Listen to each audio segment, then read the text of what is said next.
성취의 복음 20번째 시간입니다. 질문 속에 공격이 숨어 있다라는 제목으로 하나님 말씀 증거하겠습니다. 마태복음을 구조적으로 보는 것이 중요한데 지난번에는 비유가 세 가지 나왔었습니다. 두 아들 비유 기억나시죠? 첫째 아들은 갈게요 이래라 그랬더니 갈게요 그랬더니 가지 않고, 둘째는 안 갈게요 그러나 갔다. 이제 비유들이 세 가지 연결돼서 두 아들 비유, 포도원 비유, 지난주에 못 봤지만 혼인잔치 비유, 이렇게 세 가지가 연결되어서 하나의 메시지를 증거합니다. 오늘도 본문을 마태복음을 그냥 묵상할 때 가이사 세금 얘기가 나왔다가 갑자기 부활 얘기가 나왔다, 그러니까 마태복음에 이런 얘기들이 그냥 파편적으로 떨어져 있다 이렇게 보기가 쉬운데, 비유 세 개 다음에 공격 세 개가 나온다, 비유 세 개 다음에 질문 세 개가 나온다, 이렇게 보면 마태가 의도적으로 전략적으로 이 글을 썼다, 이것을 알 수 있다는 것입니다. 오늘 그래서 예수님을 향해서 세 가지 질문이 던져지는 본문입니다. 그런데 이 질문을 했던 사람들이 다 각자가 자신의 삶에 중요하게 생각하고 또 철학으로 삼고 있었던 목표를 가지고 예수님께 질문을 합니다. 진짜 물어보고 싶어서 질문을 한 것이 아니라 이 질문은 악의적이고 공격적이었다는 것입니다. 우리도 이 본문을 읽을 때 우리가 적용해야 될 것이 그렇게 두 가지 관례가 된다는 것입니다. 우리도 이 예수님께 질문을 하는 방식으로 우리도 예수님께 순종하지 않고 이 방식으로 삶을 살아갈 수 있다는 거예요. 이 세 사람들의 삶이 어떤 철학이 있었고 어떤 방식으로 예수님을 대했길래 이렇게 공격적으로 질문했는가, 남 얘기가 아니라 나도 신자지만 이 방식으로 타인과 하나님을 대하면서 나도 이 함정에 빠질 수 있다, 이 방식을 꼭 알아야 되고, 예수님 입장에서 나도 예수님처럼 예수님의 제자로 살아가는 이 땅의 삶에서 이 방식으로 질문의 공격을 받을 수 있다는 것입니다. 그럴 때 예수님이 이 질문을 지혜롭게 이기시고 승리하신 것처럼 나도 그런 일들이, 그런 공격이 있을 때에 어떤 방식으로 이 세상의 프레임을 뛰어넘어서 승리할 수 있을까, 이 두 가지 관점에서 말씀을 살피도록 하겠습니다. 세 가지로 나눠서 살피겠습니다. 첫째로 살필 것은 첫 번째 공격이 무엇이었냐, 어떤 사람의 입장의 문제, 입장을 가지고 공격했다는 것입니다. 오늘 예수님을 깎아내리고 책 잡으려는 첫 번째 질문을 던지고 있었는데 그 첫 번째 주제가 무엇이었냐, 그 사람의 입장이, 어떤 사안에 대한 입장이 어떻게 됩니까? 입장이라는 것이 무엇입니까? 보통 정치적인 선호, 역사적인 판단에 대한 선호, 이런 지지를 말하면서 그 사람을 무너뜨리거나 정죄하려는 시도를 말한다는 것입니다. 지난주에 미국 선거가 끝나지 않았습니까? 그것에 맞춰서 제가 지금 본문을 정한 게 절대 아닙니다. 오늘 마태복음 순서대로 가고 있는 거 아시죠? 오해하지 마시고, 그 입장에 따라서 레드냐 블루냐 그런 것에 대한 선을 긋고 정죄하는 일들이 서로 당연히 있겠죠. 이 당시에 이스라엘이 로마 제국의 통치를 받으면서 부분마다 인두세를 걷기 시작했습니다. 그래서 유대, 사마리아, 이두메가 이제 한 데나리온씩 인두세, 그러니까 무조건 내야 되는 세금이에요. 근데 이 세금을 내야 되냐 말아야 되느냐, 그 질문이 들게 되었다는 것입니다. 세금 내는 게 뭐가 잘못된 것입니까? 그 당시에 로마의 황제는 신으로, 로마의 황제는 하나님으로 취급을 했기 때문에 이 유대인들 입장에서는 어떻게 했겠습니까? 황제한테 세금을 낸다, 그럼 황제한테 돈을 낸다, 하나님한테 돈을 낸다, 이거 뭐예요? 이거 헌금인 거예요. 그러니까 황제한테 세금을 낸다는 말은 결국은 우상숭배입니다. 그러면 우리가 우상숭배해서 하지 말라고 예수님이 말씀하셨는데 우리가 이 우상숭배 할까요 하지 말까요, 이 이야기를 물어본 거예요. 그런데 정말로 우상숭배를 하기 싫어서 이 질문을 한 것이 아니라 일부러 이 예수님을 깎아내리려고 세팅을 다 해놓고선 이 질문을 던져서 예수님을 바로 잡아가려고 했다는 것입니다. 바리새인들이 갔는데 자신들과 원수였던 헤롯 파들까지 같이 데려갔어요. 바리새인들은 누구냐? 쉽게 말하면 이 시대의 민족주의자들입니다. 민족주의자가 누구예요? 유대인이 택함 받은 백성이야. 우리를 침공한 로마 제국은 죽어야 마땅해 라고 생각하던 사람들이었어요. 헤롯 그 세력들은 누구입니까? 야, 이스라엘은 이미 망했어. 그러니까 로마와 협력하면서 다른 미래를 열어가야 돼. 친로마적인 성향을 가지고 있는 헤롯 당이었어요. 둘이 원래 원수지간이었습니다. 그런데 예수님 책 잡으려고 하니까 둘이 협력해서 헤롯 당과 자기 제자들을 같이 보내서 예수님한테 묻기 시작했다. 이 질문 자체가 악의적이었음을 보여줍니다. 15절 한번 보십시오. 이에 바리새인들이 가서 어떻게 하면 예수를 말의 올무에 걸리게 할까 상의하고 자기 제자들을 헤롯 당원들과 함께 예수께 보내어 말하되, 선생님이여, 우리가 헤롯 당원들이랑 같이 간 게 보이시죠? 선생님이요, 우리가 아노니 당신은 참되시고 진리로 하나님의 도를 가르치시며 아무도 꺼리는 일이 없으시니, 지금 이제 띄워주는 겁니다. 이는 사람을 외모로 보지 아니하심이니이다. 그러면서 걸기 시작합니다. 그러면 당신의 생각에는 어떠한지 우리에게 이루소서. 가이사에게 세금을 바치는 것이 옳으니까 옳지 아니하니까 하니. 가이사 이거 알죠? 카이사르 시저, 이게 다 알죠? 율리우스 카이사르부터 시작된 거 아닙니까? 여기서부터 짜르 이런 말이 다 나온 거예요. 그러니까 황제를 지칭하는 말인데, 가이사에게 세금 내는 것이 맞습니까? 이 질문에 어떻게 대답하든지 바로 잡아서 처형할 수 있었다는 것입니다. 첫째로 예수님이 세금을 내야 됩니까? 라고 할 때 세금 내. 그러면 어떻게 되는 거예요? 예수님은 민족주의자들의 적이 된다는 것입니다. 예수님은 뭐라고 한 거예요? 지금 우상 숭배해도 됩니다, 세금 내십시오라고 말하면 우상 숭배를 해도 된다고 허용한 게 된다는 것입니다. 그러므로 이 이스라엘을 팔아먹는 매국노다라고 해서 밀어붙이면 민족주의자들의 손에 잡혀서 예수님 지금 끝낼 수 있는 상황이었다는 것입니다. 그러니까 예수님은 우상 숭배를 합리화한 자다, 합법화한 자다, 이렇게 끌려가는 거예요. 두 번째로 반대로 세금 내지 말아라, 이거는 우상 숭배니까 세금 내지 말아라. 그러면 어떻게 해야 되는 거예요? 지금 로마 체제잖아요. 로마 체제에 반대하는 정치범으로 바로 붙잡히는 거예요. 지금 이 제도에 순응을 안 하네? 너 지금 이 나라에 대항하는구나. 바로 쿠데타범으로 가져가서 헤롯 세력들에 의해서 바로 처형을 시킬 수 있는, 어느 대답을 해도 정죄를 받는 질문을 했다는 것입니다. 그러니까 이 첫 번째 질문이 어떤 주제를 통하여서 그 질문을 던진 건지 알 수 있겠죠.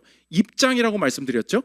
어떤 사람의 입장을 통하여서 그 사람을 규정짓고 깎아내리고 편을 가르는 일들이 이 세계에도 벌어지고 예수님도 그 시험을 당하게 되셨다는 것입니다. 예수님이 무엇라고 대답을 하십니까? 나는 너의 그 입장을 밝히라는 방식으로 나의 모든 인생 전체를 입장에만 가두는 우상에 빠지지 않을 거야. 나는 그 안에 절대 좁아지지 않을 거야. 19절 한번 보십시오.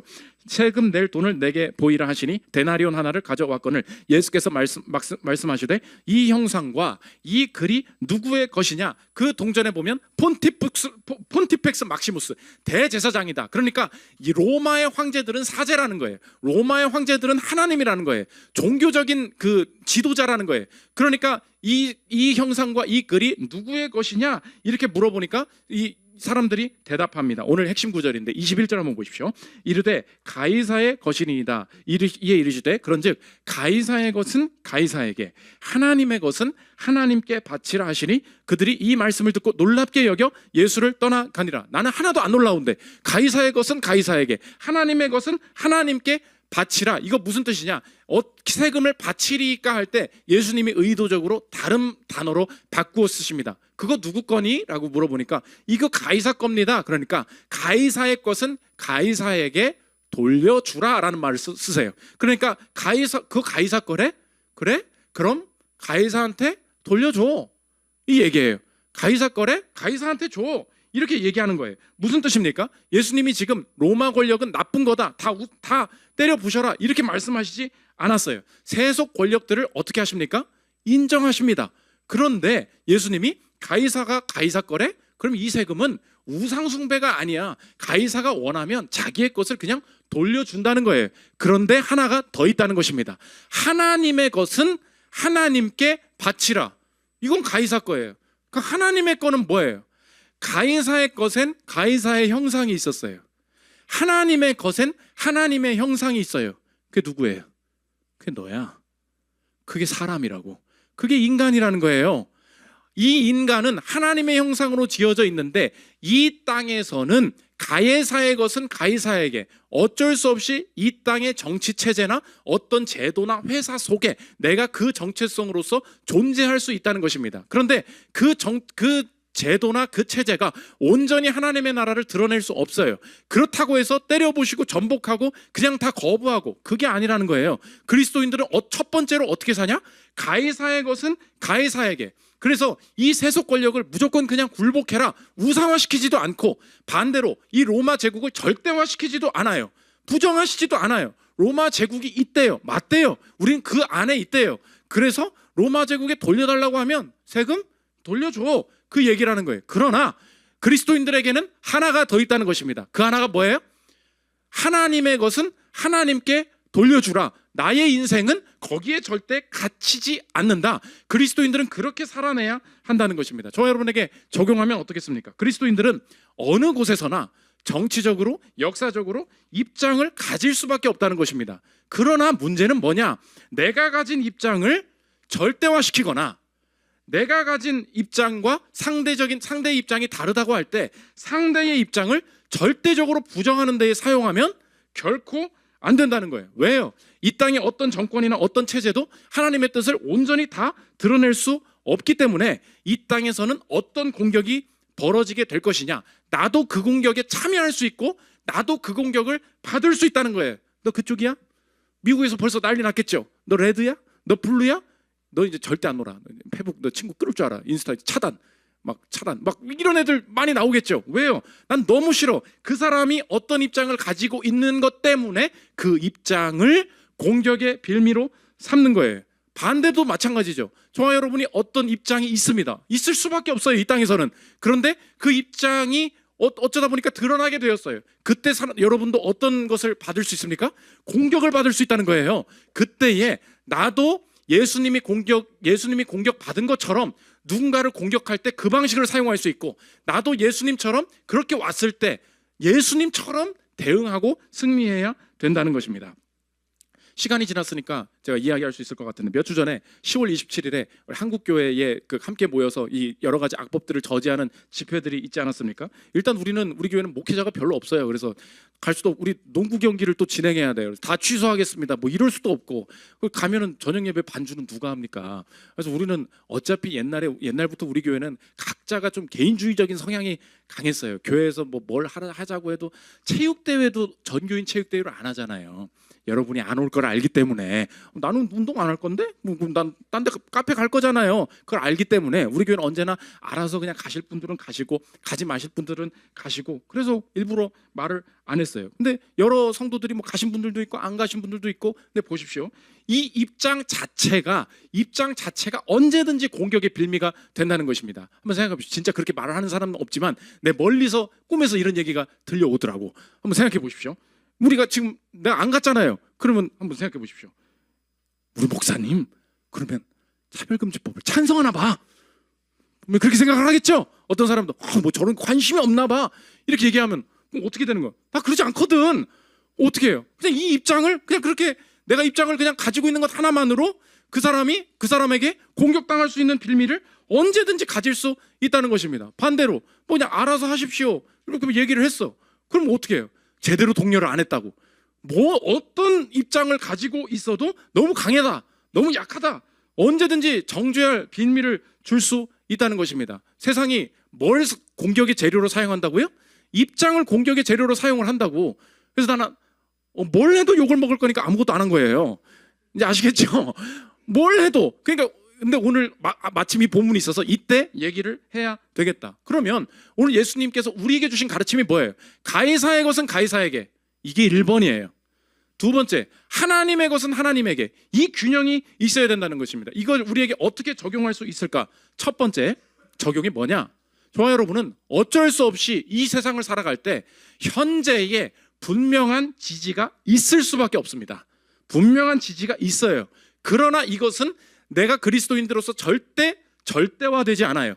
진리 앞에서 언제나 유연하게 변할 수 있다는 것입니다. 어떤 집사님이 저한테 와서 옛날에 그러더라고. 목사님, 저는 좌도 아니에요. 저는 우파도 아니에요. 저는 예수당이에요. 문제는 뭐냐? 투표지를 보면 예수당이 없다는 게 문제입니다. 그거는 사실은 의미 없는 말이에요. 왜 그렇죠? 어떤 사안에 대해서 이것이 더 맞는지, 이것이 더 중요한지 선택을 해야 돼요. 근데 어떤 정치 체제도 하나님의 뜻을 온전히 담아낼 수가 없어요. 그럼 좌도 우도 아니고 예수당이에요. 그럼 없어. 근데 당이 어떻게 할 거예요? 한 사람 당을 하나 만들어. 그렇게 할 수는 없잖아요. 둘 중에 하나를 찍어야 된다고. 그럼 뭐예요? 예수님 말이랑 똑같아요. 가이사의 것은 가이사에게래요. 뭐래요? 로마 다 부정하래요? 아니래요. 로마 안에서 살아야 된대요. 그러니까 오늘 착각하지 마십시오. 예수 그리스도인들은 어떤 것에도 입장을 내면 안 돼. 어떤 것에도 참여하면 안 돼. 그거 거짓말이에요. 이 세상의 모든 문제는 입장의 문제입니다. 모든 것은 다 정치적인 문제예요. 그런데 그 모든 것이 그리스도인들은 절대로 절대화되지 않아요. 나는 언제나 이 당 지지자야, 언제나 그냥 여기를 찍을 거야. 절대 그렇지 않아요. 왜요? 가해사의 것은 가해사에게, 그 다음이 뭐예요?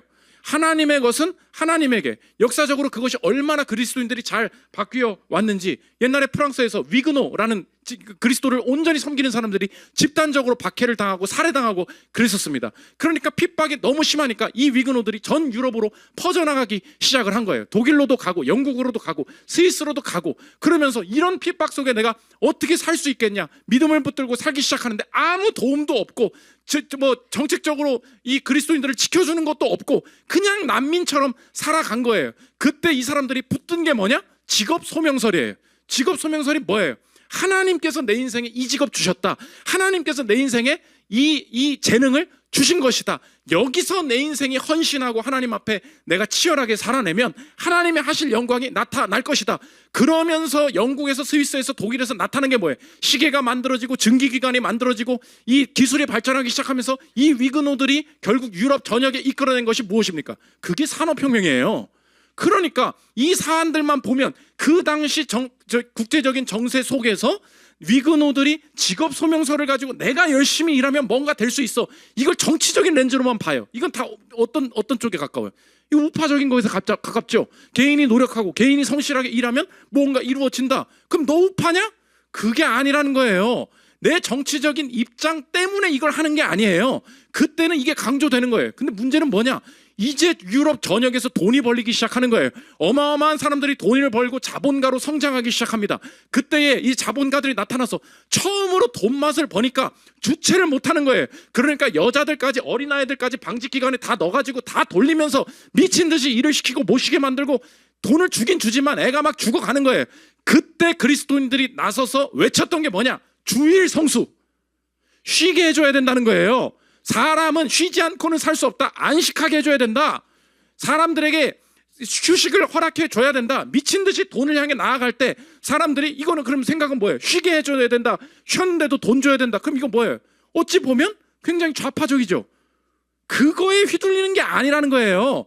내 인생은 진리 앞에서 그 시대 가운데 무엇이 사안이 중요한 것인가 분별하면서 양쪽을 견제하면서 어떤 입장을 지지하는지 간에 그리스도인들 때문에 정화되어 가고 균형을 잡아가는 그런 일들이 있다는 것입니다. 그러니까 그리스도인들이래요. 나는 예수당이래. 투표를 못 하잖아요. 그렇지 않습니다. 가이사의 것은 가이사에게예요. 둘 중에 하나는 찍어야 된다고.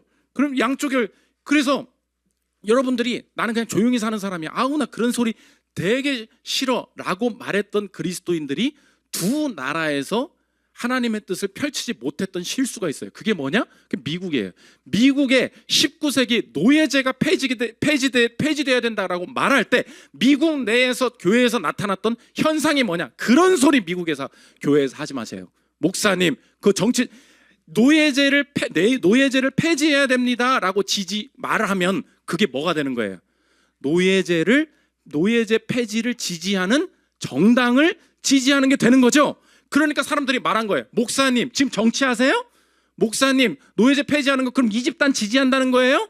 예수님의 말씀이 뭐예요? 가해사의 것은 가해사에게, 하나님의 것은 하나님께. 내가 이 행동을 하는 것은 그 정치 집단을 지지하기 때문에 하는 것이 아니라 하나님의 뜻대로 이 일을 행하는데, 이것이 어떤 여정 속에서는 이 정치 집단과 비슷한 맥락을 같이 하는 것처럼 보일 수 있는데 나는 거기에 상관하지 않는다는 거예요. 19세기에 미국 교회들이 무너졌던 게 무엇이냐? 열심히 외쳤어야 됐어요. 노예제는 잘못된 것입니다.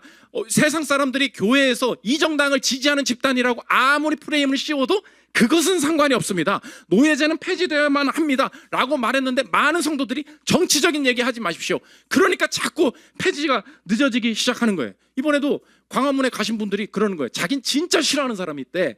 그럼 누구냐? 한 번만 말할게. 전 땡땡. 그분이 너무 싫다는 거예요. 자기는 화가 난데 많은 사람들이 내가 거기 나가면 걔랑 한 패거리냐고 막 그러는데 절대 목사님 난 그거 아니라고. 근데 내가 마땅히 내가 해야 될 것은 이거인 것 같아서 합니다. 우리 교회도 엄청 오해하시는 성도님들이 많이 있어요.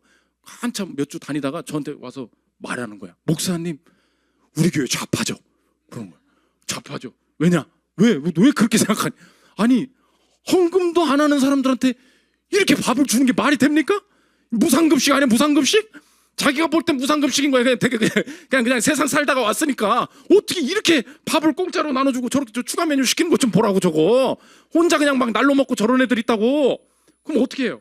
난 절대 네 프레임에 흔들리지 않을 거야. 절대 그런 거 아니에요. 근데 막 먹어. 그러더니 몇 주 뒤에 다시 와서 말하는 거야. 목사님, 내가 잘못 알았대. 우리 교회 우파래. 왜? 아니, 밥을 먹이더니 갑자기 채찍질을 하면서 나가서 일해. 세상이 얼마나 살기 어려운지 알아봐. 살아봐. 돈 벌어봐. 돈이 얼마나 무서운 건지 찾아봐. 뭐 이런 얘기를 막 하는 거야. 아니, 막 먹여놓고 막 갑자기 막 일하라고 막 등 떠밀어. 이건 좌파인지 우파인지 헷갈린다는 거예요. 내가 늘 얘기하지. 난 절대 너의 프레임에 휘둘리지 않을 거야. 왜요? 하나님의 나라의 복음이 그냥 개인의 인생의 노력으로 되는 것도 아니고 하나님의 은혜를 말함과 동시에 사람의 책임도 동시에 강조하다 보니까 어떤 한 프레임에 절대 갇힐 수가 없어요. 근데 그 입장을 가지고 말하는 거, 입장을 가지고 공격하는 정죄에 빠질 수 있다는 것입니다. 역사적으로 미국의 노예제 말고 또 한 가지 교회가 무너진 실수가 하나 더 있죠. 그게 뭐냐? 그게 히틀러예요. 히틀러가 계속해서 사탄적인 일을 행해 나가고 있을 때 교회에서 있었던 일이 뭐냐? 교회는 교회됨만 감당하면 됩니다. 복음만 증거하고 사회적인 이슈에 대해서는 전혀 아무 말 하지 마십시오. 그래서 히틀러를 반대하면 어떻게 되는 거예요? 히틀러 정당의 반대쪽을 지지하게 돼버리는 거예요. 그러니까 이 정치적인 프레임이 씌워지면 욕을 먹겠죠? 그 욕이 두려워서 아무 말을 안 해서 히틀러가 전역을 사로잡기 시작했다. 그때 교회 지도자들이 뭐 했냐? 히틀러랑 밥 먹고 히틀러를 위해 기도해주면 히틀러가 회심할 거야. 보네퍼가 히틀러 암살을 준비하다가 그런 일들을 했다는 걸 알게 되고 너무나 통탄했다는 거예요. 에릭 메타삭스라는 분의 쓴 글인데 이어서 들어보십시오. 보네퍼는 미국 복음 전도자이자 옥스퍼드 그룹의 수장이었던 프랭크 북맨의 이야기를 읽었다. 그는 히틀러와 그의 장교들을 만나기를 원했고 그들을 신앙으로 이끌려고 시도했다. 그러나 보네퍼는 그러한 일들이 파괴적일 정도로 순진무구한 일이라는 것을 알고 있었다. 몇몇의 독일 목사들은 우리는 복음을 증거할 사명만 있고 다른 모든 것은 부수적인 일이라고 생각했다. 보네퍼는 북맨이 히틀러를 만나기를 원했고 나중에 하이니 힘너의 꼬봉이죠. 이끌기에 만나고자 했을 때 보네퍼는 이게 바보 같은 짓이라는 것을 알아챘다. 교회는 그 안에서 니네들끼리 놀아. 그럼 세상은 우리가 접수할 테니까. 그 히틀러의 생각이었어요. 거기에 다 놀아놨다는 것입니다. 아시겠죠? 가이사의 것은 가이사에게. 무슨 뜻이에요? 지지해요. 그런데 여러분이 어떤 것을 말할 때 분명히 말할 거예요. 너 그럼 거기 지지자야? 너 그러면 이쪽이야? 우린 그것 때문에 사는 사람들이 아닙니다. 내 스스로도 무언가를 절대화시키고 있는 정치 집단이 있다면 그거 깨야 돼요. 언제든지 기독교인들은 이쪽을 지지하든 저쪽을 지지하든 그 안에서 견제하고 이런 방식으로 하면 갈아탑니다. 이런 방식은 이 법안은 아닙니다. 계속해서 이야기하면서 사회를 정화시키게 된다는 것입니다. 미국에서 이런 일이 나타났죠. 미국에서 많은 사람들을 전도하기 위해서 우리가 상대의 입장을 존중하고 겸손하게 행해야 됩니다라는 것을 가장 탁월하게 표현하신 목사님이 누구냐? 이 시대의 팀 켈러 목사님이에요. 그런데 미국의 상황이 바뀌어버렸다는 거예요. 팀 켈러가 틀렸냐? 아니, 전혀 그렇지 않아. 상황이 바뀌었다는 거예요. 왜냐? 지금 아시죠? 우리나라의 언더우드를 파송했던 장로교 교회 지금 가봐요. 우리나라의 선교사를 파송한 교회였어요. 그걸 딱 가면 뭐 있는지 십자가가 없어. 무지개 깃발에 걸려 있어요. 다 바뀌었어. 다. 이제 그냥 예수를 무시하는 교회로 다 바뀐 거예요. 그럼 이제 어떻게 해야 되냐? 그냥 우리가 상대의 입장을 존중하고 이런 시대가 있었대. 미국이 바뀌었다는 거예요. 제임스 우드가 How I Evolved on Tim Keller, 내가 팀 켈러로부터 어떻게 진화해 왔느냐, 그분의 이야기입니다. 들어보십시오. 그때부터 나는 우리의 정치와 문화 지형이 변했다는 것을 느끼기 시작했다. 나는 우리 주변의 세속 문화에 대해 다르게 느끼기 시작했고 기독교를 대하는 문화의 태도가 예전과 다르다는 것을 깨달았다. 대략 미국입니다. 94년부터 14년 사이에는 전통적인 기독교가 주변 문화에 의해 엄청나게 지지되거나 과격하게 반대되지도 않는 neutral world, 중립 세계가 있었다. 그러나 그 시간은 끝났다. 이제 우리는 부정적인 세계에 살고 있다. 이곳에서는 기독교 도덕이 명백히 거부되고 전통적인 기독교 견해가 사회적 선을 훼손하는 것으로 인식된다. 주변 문화의 태도가 바뀌는 것을 관찰하면서 나는 팀 켈러에게서 얻은 복음주의적 틀이 문화적, 정치적 순간에 충분한 지침을 제공할 것이라는 확신이 사라졌다. 나와 같은 팀 켈러의 팬들 중 상당수가 비슷한 결론에 도달하고 있다. 복음을 듣게 만들기 위해 공격을 최소화하려는 복음 전도적 열망, 이게 그분의 전략이었거든요. 우리의 정치적 순간에 필요한 것이 무엇인지 모호하게 만들 수 있다. 그러므로 오늘 그리스도인으로서 오늘을 사시죠.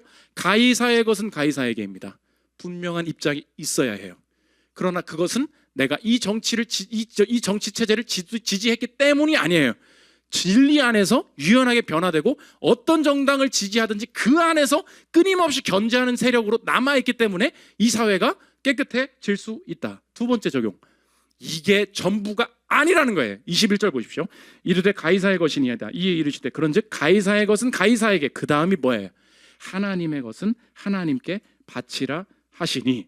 그 사람이 정치적으로 나와 다르고 다른 입장에 매몰되어 있는 사람인 걸 만나더라도 그 사람이 하나님의 형상인 줄 알고, 나와 입장이 다른 예수를 죽이는 입장이었던 나를 살리신 예수 그리스도의 행하심을 알아서 정치가 사람을 구원하지 못하고 그리스도의 죽으심이 사람을 구원하신 것인 줄 알고, 그 정치 체제를 지지하는 것 때문에 그 사람이 망하는 것이 아님을 알고 그 사람을 끝까지 섬기고 사랑할 수 있는 거, 이거 생각해야 된다는 것입니다. 그러므로 여러분, 내가 중요하게 생각하게 하는 사안에 대해서 우리 아빠와 우리 엄마와 내 형제와 교인들이 모른다고 정치로 정죄하고 무시하지 마십시오. 그 집회 안 간다고 뭐라고 하지 말아요. 내가 어떤 상황에 대해서 이걸 모를 수 있냐? 몰라. 돈 벌고 일하느라 바빠. 그런 사람도 있는 거예요. 그럼 그리스도인들로서 그걸 몰라서 됩니까? 너도 살아봐라. 인생의 모든 것에 신경 쓸 수 있는지. 존 프레임이라는 학자가 이렇게 얘기합니다. 들어보십시오. 그렇지만 생각해 보면 우리는 수영장에서 물에 빠진 사람을 구해야 할 의무도 있다. 이 말이 곧 모든 기독교인들이 바닷가에서 수영하는 생명들을 구하는데 시간을 써야 한다는 뜻일까? 난 그렇지 않다고 생각한다. 이런 기여는 다양한 은사와 기회에 따라서 해야 하며, 따라서 기독교인 개개인에 따라서 다양할 수 있다. 모든 기독교인들이 특정한 과제에 참여해야 한다고 주장하는 것은 모든 기독교인들이 모든 가치 있는 일에 전부 참여해야 한다고 주장하는 것이며, 이는 모든 개인이 지기에는 불가능한 짐이다. 우리 엄마가 아빠가 무식하다고 말하지 말아요. 모를 수도 있는 거야. 그렇죠? 언제든지 하나님의 것은 하나님께. 그 여유로움, 그게 그리스도인들이 이 시대의 입장을 통해서 세상을 섬기는 방식이 된다는 것입니다. 오늘 원래 여기까지 하고 설교를 끝내려고 했는데 어차피 세 개의 질문이 묶여 있잖아요. 그래서 여기서부터 졸 사람은 졸아라. 빨리 끝낼 건데, 두 번째, 세 번째 질문이 다 엮여 있는 거거든. 두 번째 살펴볼 것은 미래를 의심하기입니다. 첫 번째 공격의 질문이 뭐였어요? 입장을 가지고 사람 죽인다는 거예요. 예수님이 그거 넘어가셨어요. 네가 아무리 입장 말해봐라. 입장 안에 있지만 난 입장이 사람을 살리게 될 거야. 입장 때문에 사람 죽이지 않아요. 두 번째 뭐냐? 현재 때문에 미래 죽인다는 거예요. 사두개인은 부활을 믿지 않았어요. 문제는 뭐냐? 지들 나름대로 추론을 한 거야. 예수님, 신명기에 써 있잖아. 남편이 아내랑 결혼했어요. 남편 죽었네? 상속자 있어야 된다며. 그래야 살 수 있지. 동생이 들어갔어. 동생도 죽었네? 셋째, 넷째, 일곱째까지 하고 남편 다 죽고 아내도 죽었다는 거예요. 천국이 있다며 천국 갖다 쳐보자고. 걔는 남편이 누구예요? 이렇게 물어본 거예요. 남편이 7이네? 헤헤 한 거야.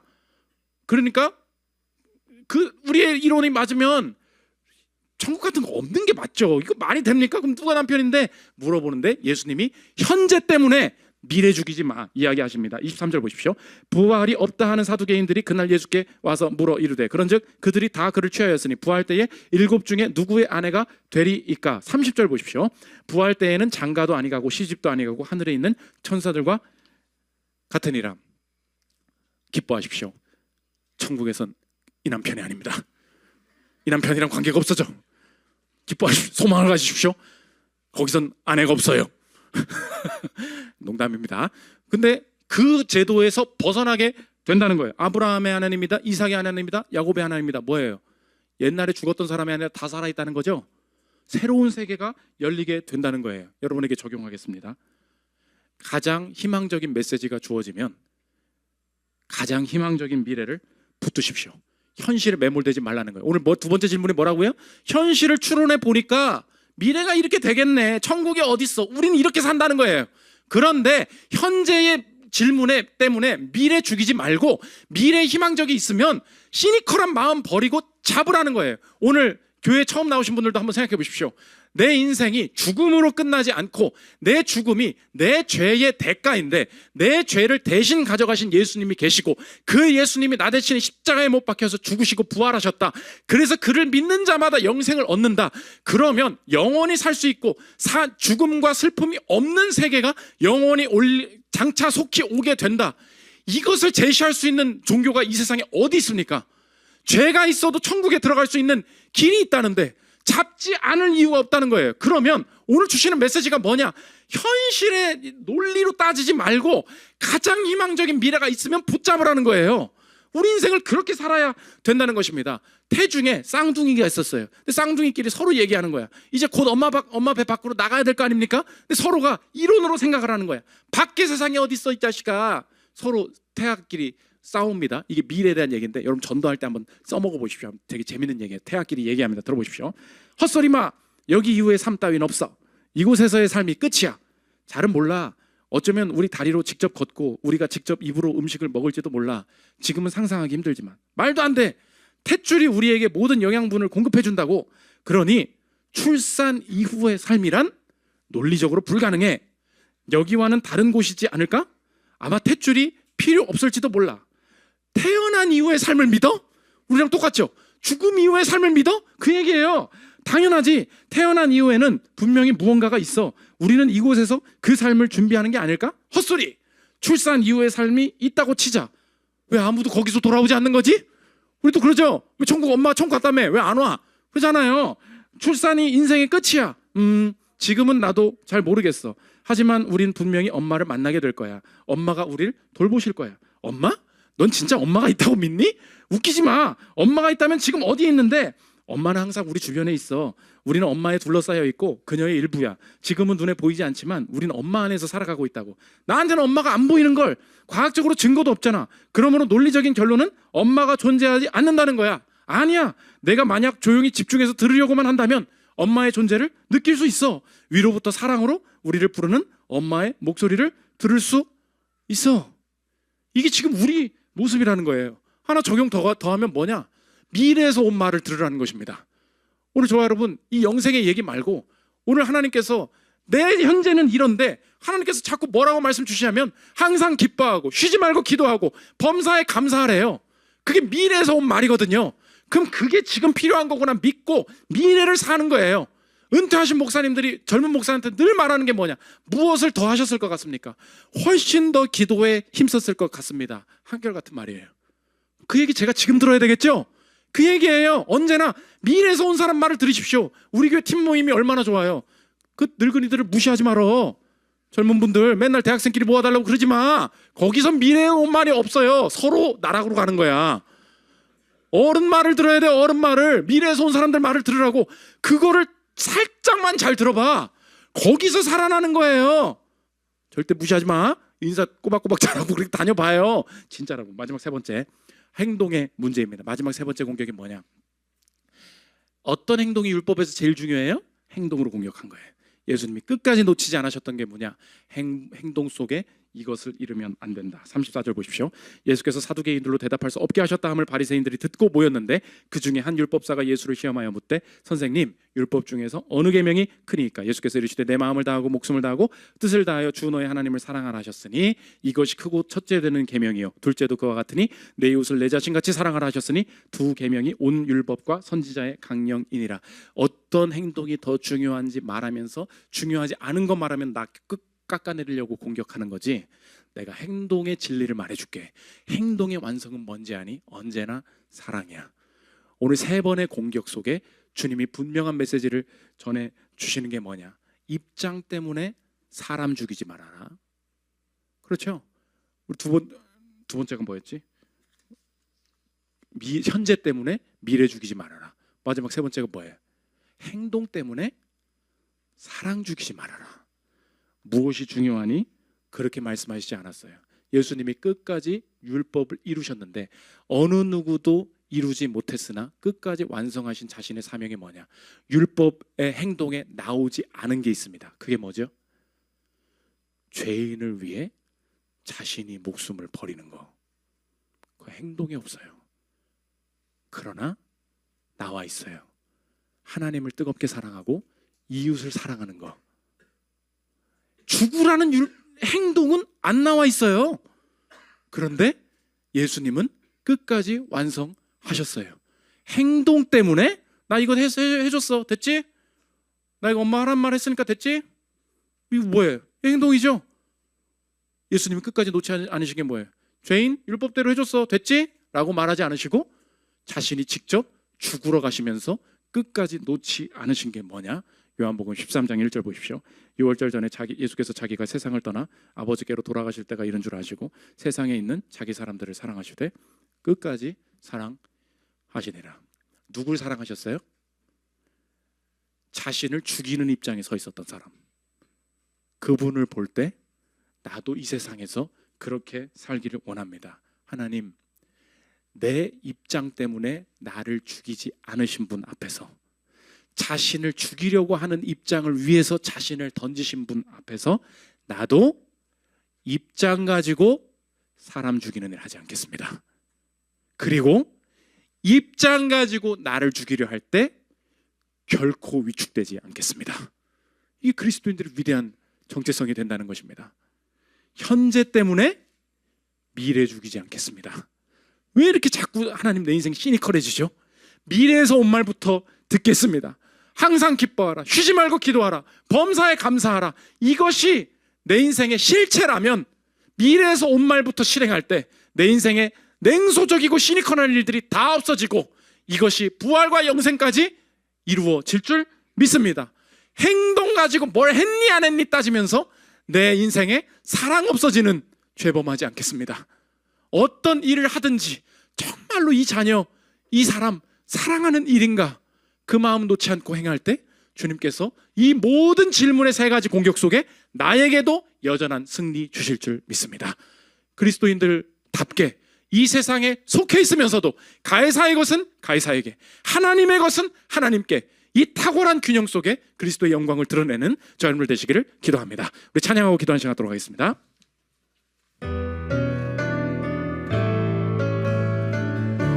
나의 인생은 흩날리는 먼지 같고 사라지는 안개와 같습니다. 아무리 애쓰고 노력해봐도 공허함만 가득합니다. 찬란히 빛나는 여름 같던 내 청춘도 쓸쓸히 가을을 마주합니다. 내 힘과 지혜로 살 수 없단 걸 이제서야 알았습니다.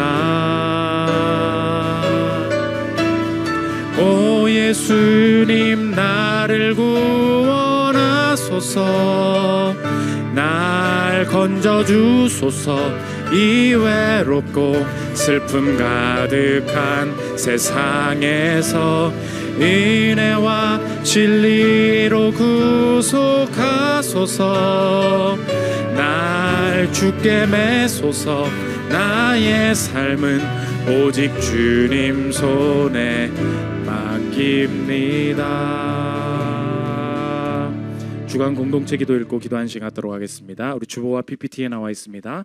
설교 요약입니다. 한 주간의 기도 제목으로 삼았으면 좋겠습니다. 함께 읽겠습니다. 시작. 입장 때문에 사람 죽이지 않게 하소서. 상대의 입장을 물으며 정죄하고 프레임 씌우는 더러운 짓에서 벗어나게 하소서. 가이사의 것은 가이사에게 주지만 하나님의 것을 잃지 않는 자 되게 하소서. 정치적 입장이 있지만 진리만을 기준으로 유연하게 변하게 하시고 입장이 다른 상대를 품는 넓은 마음 주소서. 현재 때문에 미래 죽이지 않게 하소서. 가장 희망적인 미래를 붙잡기 원합니다. 현실을 기반하여 미래를 의심하는 냉소적인 태도에서 나를 구원하소서. 부활과 영생이 실제라면 붙잡지 않을 이유가 없습니다. 미래에서 온 말을 듣게 하소서. 가장 좋은 미래가 내 것이 되게 하소서. 행동 때문에 사랑 죽이지 않게 하소서.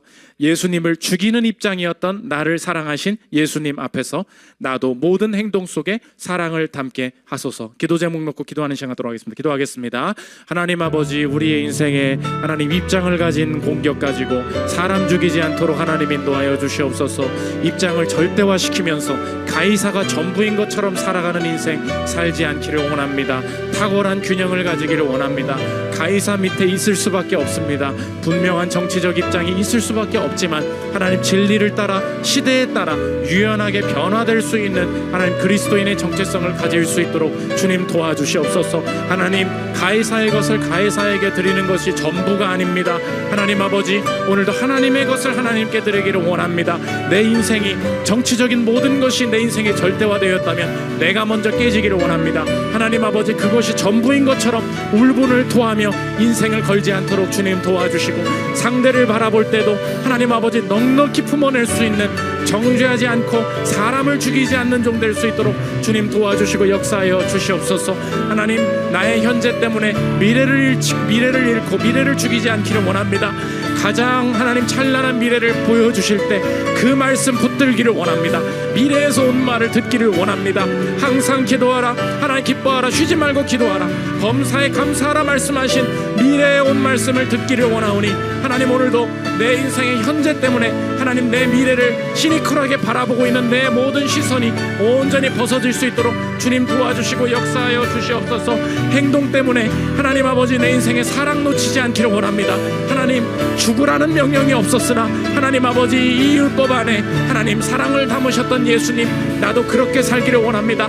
하나님 아버지, 이런 일을 했으니까 괜찮아, 이런 행동만 하면 되지 뭐, 하나님 사랑을 지워버리지 않도록 하나님 인도하여 주시옵고, 평생에 나를 하나님 예수님을 대적하던 했던 입장에 있었던 나를 끝까지 사랑하신 예수님, 나도 입장이 다른 사람들을 넉넉히 품어내며 하나님 아버지 이 시대의 세 가지 공격의 질문 속에 하나님 승리하여 벗어날 수 있는 종 될 수 있도록 주님 날 도와주시옵소서.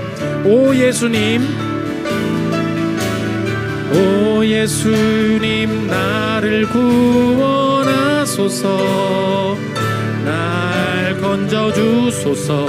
이 외롭고 슬픔 가득한 세상에서 은혜와 진리로 구속하소서. 날 주께 매소서. 나의 삶은 오직 주님 손에 맡깁니다. 자, 기도하겠습니다. 하나님, 그리스도인이라고 말하면서 입장 때문에 사람 죽이며 살고 있었습니다. 어떤 입장에 있든지 결코 그 길 걷지 않게 하여 주옵소서. 나와 입장이 달랐던, 예수님을 반대했던 입장이었던 날 살리신 예수님이 내 앞에 계신데 하나님, 입장이 다르다고 정죄치 않게 하여 주시고, 분명한 입장이 있으나 진리에 따라서 유연하게 변화될 수 있는 깨어있는 그리스도인 될 수 있도록 도와주옵소서. 현재 때문에 미래 죽이지 않게 하여 주옵소서. 하나님, 오늘 이 자리에 참석한 우리 사랑하는 성도들, 현재 때문에 미래에 대해서, 미래의 가정의 상황에 대해서 시니컬해진, 인생에 대해서 시니컬해진 모든 죄악의 쓴뿌리들이 다 사라질 줄 믿습니다. 하나님, 미래에서 온 말을 듣게 하여 주시고 하나님, 미래를 잃지 않도록 인도하여 주시옵소서. 행동만 이야기하며 사랑 잃지 않기를 원합니다. 죽으란 말 없었으나 사랑하는 말 있어서 끝까지 죽으신 예수 그리스도 앞에서 나도 어떤 행동을 하든지 사랑하는 마음을 온전히 담아낼 수 있도록 축복하여 주옵소서. 예수 그리스도의 이름으로 기도합니다. 아멘.